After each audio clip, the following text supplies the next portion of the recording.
La Corse est une montagne dans la mer. Son altitude moyenne de 568 mètres en fait la plus élevée des îles de Méditerranée occidentale. De nombreux lacs et l'aspect de certaines vallées témoignent de l'existence passée de glaciers. Ses côtes composées de plus d'une centaine d'îles, nous confrontant à un vaste archipel. Son littoral comporte de nombreux étangs et marécages. Elle mesure 180 km de long du nord au sud et 82 km dans sa plus grande largeur. Sa superficie est de 8680 km². Emmanuel Arène, député de la Corse, lors d'une intervention à la Chambre sur le problème corse, oui. Mais ce que vous ne saviez pas, et que j'allais vous apprendre, c'est que la Corse est une île entourée d'eau de toutes parts. La façade orientale est baignée par la mer Tyrrhénienne, le nord par la mer Ligurienne, et la façade occidentale par la mer Méditerranée. L'île est divisée en deux parties inégales par une chaîne de montagnes aux crêtes effilées, orientées nord-ouest, sud-est, d'une altitude plus élevée au nord qu'au sud, mais d'une remarquable continuité. L'en deçà des monts, en Corse 6 montées, au nord-est d'une ligne incluant Galeria et Solaro, du Filosorma au Fiume Orbo, il est drainé par les larges vallées du Golo, et du Tavignano et possède les plus hauts sommets de l'île dont le Monte Cinto, 2706 mètres, point culminant de l'île. L'en deçà des monts coïncide quasiment avec le département de Haute-Corse. L'au-delà des monts, en Corse Pumonti, au sud-ouest d'une ligne incluant Girolata et Sari-Solanzara, des deux Sevi au Freto, il est essentiellement formé de nombreuses vallées étroites parallèles orientées d'ouest en est et culmine à la Manixia, 2496 mètres, dans les deux Sorus. L'au-delà des monts coïncide quasiment avec le département de Corse du Sud. D'un point de vue géologique, pour le quart nord-est de l'île, Nebbio, Cap Corse, Bagnaja et Castanixia, on parle de Corse schisteuse, tandis que tout le reste de l'île, ouest et sud du Sismonte et totalité du Pumonti, constitue la Corse granitique. Ces deux parties sont séparées par une série de dépressions centrales, s'étendant de l'île Rousse à Solanzara en passant par Ponte Lexia, Corte et Catraggio.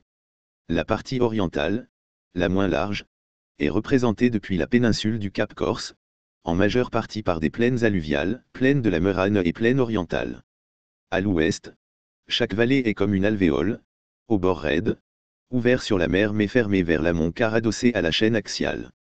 Du point de vue de la loi, le massif de Corse couvre l'intégralité de l'île, selon le décret numéro 95 à 998 du 20 septembre 1985, relatif à la délimitation des massifs. Principaux sommets. La Corse compte un très grand nombre de sommets de plus de 2000 mètres, on en recense quelques 120 ayant un nom sur les cartes IGN, tout sur la chaîne axiale et ses contreforts. La haute montagne corse est usuellement divisée en 4 massifs. La Corse compte aussi 3 massifs de moyenne montagne occupant le quart nord-est de l'île. Massif de haute montagne. Le massif du Monte Sineto. Situé le plus au nord et le plus élevé, il s'étend des hauteurs de la Balagne au col de Vergio. Second massif le plus élevé, il est situé au centre-nord de l'île, entre Corte et Vico. Il se déploie entre les cols de Vergio et de Visavona. Troisième massif le plus élevé, situé au centre-sud de l'île, entre Ajaccio et Aleria, il se déploie entre les cols de Visavona et de Verte. Le plus au sud et le moins élevé, il s'étend du col de Verde aux hauteurs du Freto. La Cima di Eufolici, 1324 mètres, sommet de l'arête centrale du Cap Corse, devançant le Monte Stello, 1306 mètres, longtemps considéré comme le point culminant. Les arêtes de la chaîne axiale ou dorsale corse plongent dans la mer, créant de nombreux et remarquables golfs. La communication entre les deux façades de l'île se fait à l'intérieur par quelques rares cols routiers, d'assez haute altitude et qui sont de véritables enseignements. La Corse présente également de nombreux cols routiers, permettant souvent de relier certaines vallées encaissées. Les îlots et rochers en mer qui entourent le continent corse, récemment qualifiés d'îles satellites par les géographes italiens, apparaissent pour la première fois dès le XVIe siècle, voire plus tôt, sur les cartes marines arabes.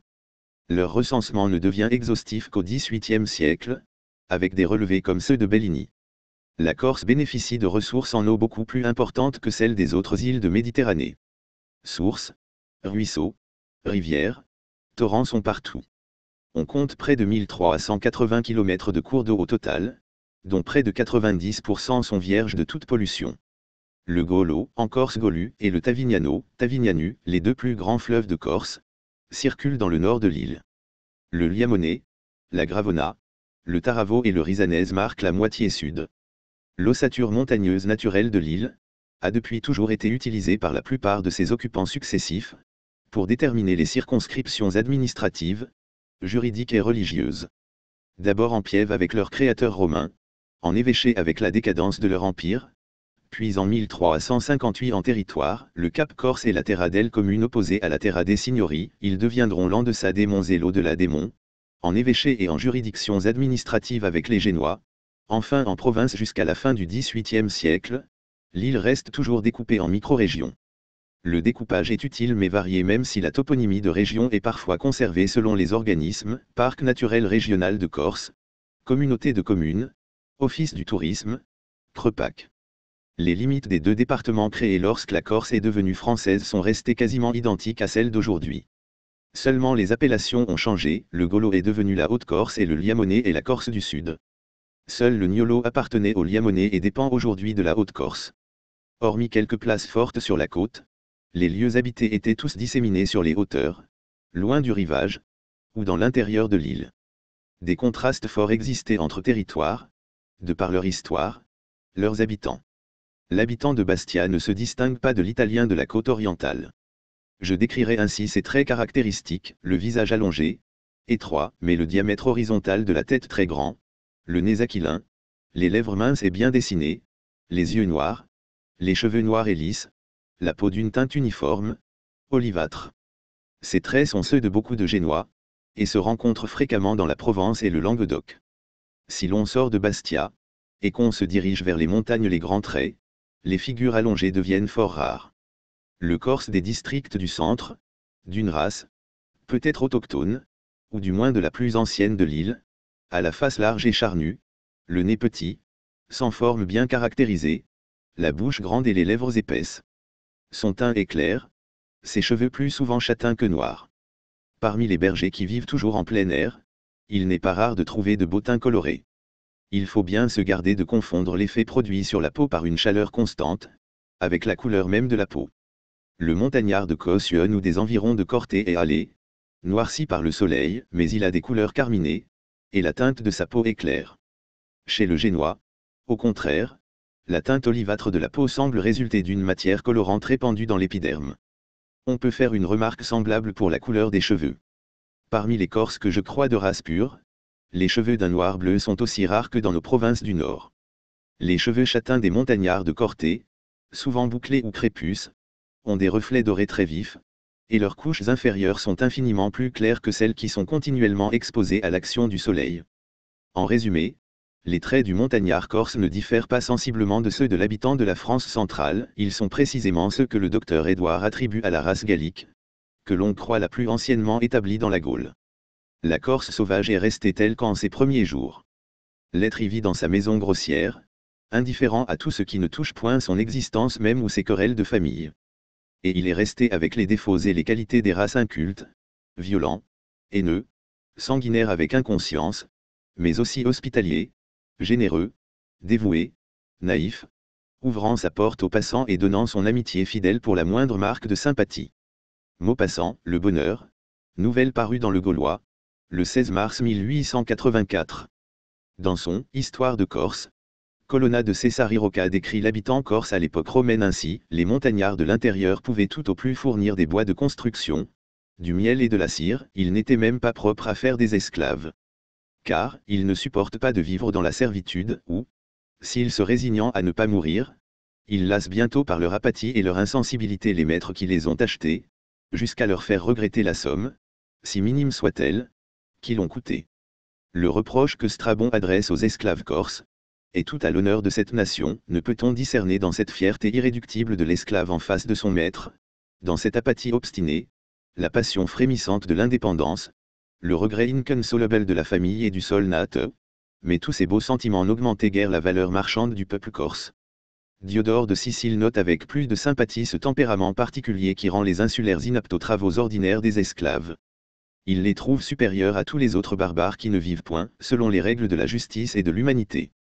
Au début du siècle, certains l'avaient surnommée l'île verte, pour la différencier des autres îles méditerranéennes beaucoup plus arides. Il est vrai que la Corse est un véritable festival de couleurs et de senteurs, et les Anglais l'ont nommée à juste titre l'île parfumée. Étonnamment verte, boisée et fleurie, La Corse compte plus de 2000 espèces végétales, dont 78 sont endémiques et ne se trouvent que sur l'île. En Corse, je ne sais pas comment appeler cela, mais en français c'est un pléonasme. Le couvert végétal est essentiellement constitué de maquis et de forêts, pinèdes, hêtraies, châtaigneraies, chênes et yeuzeraies. La flore présente des affinités marquées avec celle de la Sardaigne et de la péninsule italienne, mais aussi avec d'autres îles méditerranéennes éloignées, Baléares, Sicile. L'île possède de nombreuses zones humides, la plupart d'origine naturelle, presque toutes sont classées, qui sont autant de réservoirs de biodiversité abritant des espèces végétales remarquables et menacées, ainsi que des espèces d'oiseaux et de poissons. 4 d'entre elles sont reconnues comme d'importance internationale par la Convention de Ramsar, les étangs de Biguglia, d'Urbino et de Palo, et les mares temporaires des TRE Padule de Swarton. L'insularité de la Corse détermine une relative pauvreté biologique par rapport aux zones continentales voisines, notamment en ce qui concerne les vertébrés terrestres. Cet appauvrissement naturel est compensé par la présence de nombreux taxons endémiques. Existait autrefois le lapin-rat Prolagus sardu, Wagner, 1832, une espèce éteinte depuis le Moyen Âge, qui a vécu en Corse et en Sardaigne, ainsi que dans les îlots périphériques de ces deux îles, au Pléistocène supérieur et à l'Holocène, et dont des ossements ont été mis au jour lors de fouilles archéologiques sur plusieurs sites comme celui du Mont Tortue, Lumio. Géologie. La Corse a une riche histoire géologique, à l'ère paléozoïque. La Corse fait partie du sud de la chaîne hercynienne, comme en témoignent ses nombreux granites et la caldeira volcanique du Cinto. Quelques lambeaux de calcaire silurien subsistent près de Galeria, tandis qu'au Carbonifère permien de petits bassins piègent des sédiments détritiques parfois porteurs de charbon, Osanie. Au début du Mésozoïque, l'ouverture de la mer Tétis à l'emplacement actuel des Alpes et de la mer Tyrrhénienne s'accompagne de la formation d'ophiolites, dont les épaisses laves en coussin de l'Inzeca à Ghisoni. Ces roches du plancher océanique et les sédiments marins qui les recouvraient, peu métamorphisés, constituent aujourd'hui la majeure partie des roches de Castagniccia et du Cap Corse. À la fin du Mésozoïque, Crétacé supérieur, la remontée vers le nord de l'Afrique et de la petite plaque ibérique forme par compression la chaîne pyrénéo-provençale. La Corse et la Sardaigne en font partie. Les ophiolites sont alors charriés en altitude, ce qui explique leur emplacement actuel bien au-dessus du niveau de la mer. Au début du Cénozoïque, le microcontine corso-sarde est à nouveau émergé mais reste accolé au sud de la France, à la hauteur du massif des Maures. C'est entre la fin de l'Éocène, 35 millions d'années, et le début du Miocène, 18 millions d'années, qu'une nouvelle phase tectonique d'extension et de rotation donne finalement à la Corse son insularité, un caractère montagneux, et porte à l'affleurement ses roches variées. Depuis 30 millions d'années, la Corse et la Sardaigne se sont détachés du continent et ont tourné ensemble de 40 degrés d'après le magnétisme des roches. L'assèchement de la mer Méditerranée durant la crise de salinité messinienne relie temporairement l'île au continent voisin et permet le passage des animaux d'un continent à l'autre. Durant les glaciations quaternaires, l'île conserve un climat tempéré qui favorise la survie d'espèces endémiques. Seuls de petits glaciers se développent temporairement dans les plus hauts massifs, avec pour seule trace contemporaine des moraines et lacs de montagne. Malgré la baisse du niveau marin au plus fort de ces glaciations, la Corse semble avoir conservé son insularité. Domaine géologique. La géologie insulaire détermine 4 grands domaines géographiques, la Corse cristalline, à roches magmatiques, qui comprend les 2 tiers de l'île à l'ouest d'une ligne Losari-Ghizonaxia, on y trouve les sommets les plus élevés, et un littoral escarpé se prolongeant de canyons sous-marins. La Corse schisteuse ou alpine au nord-est, dont le Cap Corse, fortement boisé, au sous-sol constitué notamment d'ophiolites, fréquemment plissés. Une dépression centrale de l'île Rousse à Corté et Solanzara, sillon d'altitude modérée parsemé de collines de calcaire et grès d'âge jurassique à Éocène. Des plaines et plateaux côtiers formés de roches sédimentaires marines et alluviales, plaine orientale, Causse de Bonifacio. La Corse, en corse et en italien, Corsica, en ligure, Corsega, est une île située en mer Méditerranée et une collectivité territoriale unique française. 4e île de la mer Méditerranée par sa superficie, la Corse a été rattachée durant près de 4 siècles à la République de Gênes, avant une brève indépendance comme royaume de Corse, du 15 avril 1736 au mois de décembre 1740. En 1755, elle adopte la première constitution démocratique de l'histoire moderne, et donne pour la première fois en partie le droit de vote aux femmes. Le 15 mai 1768, elle est cédée par la République de Gênes à la France, bien que Gênes n'ait qu'une emprise limitée sur l'île, depuis la déclaration d'indépendance de la République corse en 1755. Elle est conquise militairement par le royaume de France lors de la bataille de Ponte-Novo, le 9 mai 1769. Département unique à la création des départements en 1790, la Corse est divisée en deux en 1793 avec la création des départements du Golo et du Liamonais. Elle redevient partiellement indépendante sous protectorat britannique de 1794 à 1796 avec la création du royaume anglo-corse. En 1796 la Corse est définitivement française puis réunifiée en 1811 en un unique département, puis de nouveau divisée en 1975 avec la création des départements de Haute-Corse et de Corse du Sud. La région Corse est créée en 1982 en tant que collectivité et acquiert en 1991, à la suite des revendications locales, un statut de collectivité à statut particulier dénommé Collectivité territoriale de Corse. Enfin, depuis le 1er janvier 2018, en application de la loi portant sur la nouvelle organisation territoriale de la République du 7 août 2015, la Corse est devenue une collectivité à statut particulier au sens de l'article 72 de la Constitution, de type collectivité territoriale unique, dénommée Collectivité de Corse, en lieu et place de la collectivité territoriale de Corse et des départements de Corse du Sud et de Haute-Corse en tant que collectivité. Les circonscriptions administratives départementales de Corse du Sud et de Haute-Corse, territoire d'exercice des compétences de l'État, restent inchangées, avec les préfectures respectivement à Ajaccio et Bastia. La Corse compte 344 178 habitants, en 2020 d'après les estimations de l'INSEE, bien que le dernier nombre officiel soit de 334 938 habitants, en date du 1er janvier 2017. Cette faible démographie fait de l'île le territoire le moins peuplé de France métropolitaine. Sommaire. Toponymie, Corsica et Cyrnos. Bien des légendes existent sur l'origine du nom donné à l'île de Corse. Parmi les plus tenaces, celle qui veut que les Grecs l'aient appelée Caliste, la plus belle, et dont on sait maintenant qu'elle est fausse. Des historiens ont écrit. De vieux auteurs l'assuraient, dans la légende qu'ils nous ont transmise, une réalité précise apparaît sans doute. Une femme de la côte de Ligurie, voyant une génisse s'éloigner à la nage et revenir fort grasse, s'avisa de suivre l'animal dans son étrange et longue course. Sur le récit qu'elle fit de la terre inconnue qu'elle venait de découvrir, les Liguriens y firent passer beaucoup de leurs compagnons. Cette femme s'appelait Corsa, d'où vint le nom de Corse. C'est la légende éponyme que nous retrouvons à l'origine de toutes les cités antiques, mais elle est de formation récente, car le premier nom de l'île est Cyrnos et non pas Corsica. La difficulté n'était point pour embarrasser les vieux chroniqueurs, grands amateurs de merveilleux et habitués à ne douter de rien. Il y a d'autres légendes, et plus prestigieuses, sinon moins fantaisistes. Un fils d'Héraclès, Cyrnos, aurait colonisé la Corse en lui donnant son nom. Giovanni della Grossa croit que la Corse a été peuplée par un chevalier troyen, appelé Corso ou Cor, et une nièce de Didon, nommée Société d'intérêt collectif agricole, que Corso a bâti les villes de l'île et leur a donné les noms de ses fils et de son neveu, Ayaso, Alero, Marino, Nebino. C'est ainsi que la Grande-Bretagne a eu son Brut, la France son Francus et que la Corse a son Corso, neveu d'Année. L'île de Corse, nommée Cyrnos par les Grecs, était baignée au nord par la mer de Ligurie, Ligusticum Mare, à l'est par la mer Tyrrhénienne, au sud par le détroit Tafros ou Gallicum qui la séparait de la Sardaigne, Sardigne, à l'ouest par la mer Ibérique. Plus loin, dans son étude sur l'occupation de l'île, Xavier Poli écrit, l'unique texte sur lequel nous pouvons nous appuyer, pour avancer que les Libyens ont occupé la Corse, est tiré de la Phocide de Pausania, qui écrivait au Ie siècle de notre ère, à peu de distance de la Sardaigne il est une île appelée par les Grecs Cyrnos et par les Libyens qui l'habitent Corsica. Une partie non minime de la population, écrasée dans une sédition, passa de cette île dans celle de Sardaigne et se tailla dans la montagne un territoire où elle s'établit. Les Sardes nomment ces émigrés du nom qu'ils ont apporté de leur pays, Corse. La légende est plus précise, Sardu fils d'Hercule et fondateur mythique de la Sardaigne aurait eu un frère Cyrnos.